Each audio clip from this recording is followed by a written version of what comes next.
Manchmal frage ich mich, was eigentlich typisch deutsch ist. Früher waren das Tugenden wie Pünktlichkeit und Ordnung. Aber passt das heute noch? Wahrscheinlich hast du deine ganz eigene Vorstellung davon, was typisch deutsch ist. Ich habe mir jedenfalls mal ein paar Reels auf Instagram angesehen und einige Dinge herausgefunden, die auf der Welt als typisch deutsch angesehen werden. Wenn du diesen Podcast unterstützen möchtest, komm übrigens gerne zu Patreon. Jetzt zum Thema. Punkt Nummer 1 ist das sogenannte Stoßlüften. Sagt dir das was? In Deutschland lüftet man gerne seine Wohnung. Das bedeutet, dass man für ungefähr 10 Minuten möglichst viele Fenster und Türen öffnet, damit die Luft in unseren Wohnräumen ausgetauscht wird. Zum einen kommt dann meistens feuchtere Luft von draußen in die Wohnung, zum anderen kommen natürlich auch schlechte Gerüche aus der Wohnung heraus. Nummer 2 hängt ein wenig mit dem Stoßlüften zusammen, und zwar sind das Kippfenster. In Deutschland lässt sich eigentlich fast jedes Fenster kippen. Das bedeutet, dass du es nur oben öffnest, es sieht also kurz so aus, als würde das Fenster auf dich drauffallen. Tut es aber nicht. Es bleibt nach ungefähr 10 Zentimetern stehen.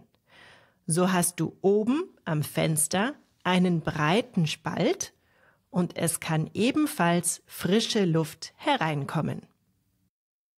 Dann haben sich manche Menschen auf Instagram über Rolltreppen gewundert, die in beide Richtungen fahren können. Gibt es das nicht auf der ganzen Welt? Ich dachte, das sei normal. Jedenfalls haben unsere Rolltreppen manchmal die Fähigkeit, ihre Richtung zu ändern. Dazu siehst du am Beginn der Rolltreppe ein kleines Verkehrszeichen, das leuchtet. Es ist ein Dreieck mit Pfeilen in beide Richtungen. Wenn die Rolltreppe gerade nach unten fährt, du willst aber nach oben, dann musst du nur warten, bis sie anhält. Dann kannst du sie betreten und sie wird die Richtung ändern. Praktisch, oder? Und das Letzte, was mir in Instagram als typisch deutsch präsentiert wurde, ist die Rettungsgasse. Da geht es jetzt um den Autoverkehr. Angenommen, du bist auf einer Autobahn unterwegs.